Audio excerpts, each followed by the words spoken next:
Hi, it's Chris Croft here from successfultrainers.com, and as you probably know, I teach people how to set up their own training businesses. But I thought I would talk about something slightly different in this video, which is consultancy. And I've had a few people who've joined my training business development program from the consultancy space, and they've moved across from consultancy to training. And the reason they've done that is that training is better paid significantly. Training's paid about double what consultancy is paid. A very rough guide, consultants get maybe £500, £600, £700 a day, whereas trainers get about £1,000 to £1,500 a day. And the reason for that is that trainers are teaching a large group of people, so the cost is divided by the number of people. And also, trainers are usually only hired in for a day at a time, so the customer doesn't mind too much what it costs. The cost is more the cost of the people on the course, whereas consultants are often hired in for months at a time. So the day rate is really important and gets negotiated down. So trainers earn twice as much as consultants. Obviously the snag is they have to sell every day, whereas consultants can sell a whole block. But then when that block finishes, suddenly the consultant's income drops off a cliff. So with consultancy, it's feast and famine, whereas training days tend to be speckled through the weeks and they're fine. And if you get plenty of repeat work, it's not a problem to keep your diary nicely full if you're a trainer. So training is potentially a better business financially.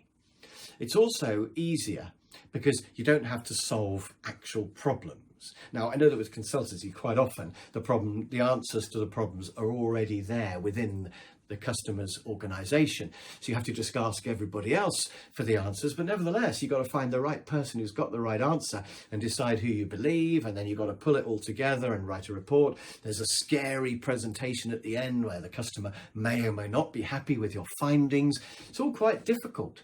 Whereas with training, you just turn up every day, you talk about something that you know about, and you've finished. So training is easier and better paid. But having said all of that, I think there is a mixed model in some areas.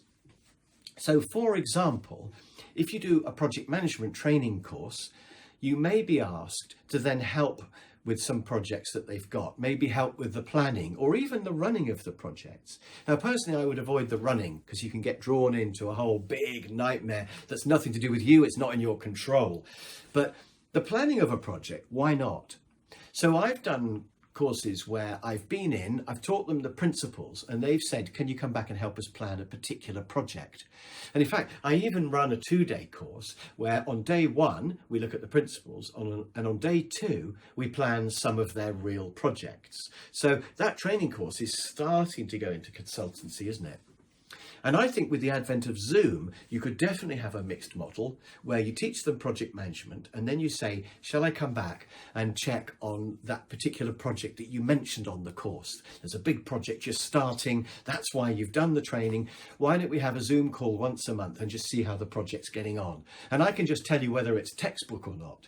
I maybe can't tell you about the technical details of your subject, but I can tell you whether the Gantt chart looks okay and whether you've got enough contingency and whether the risk matrix looks okay and all that sort of thing.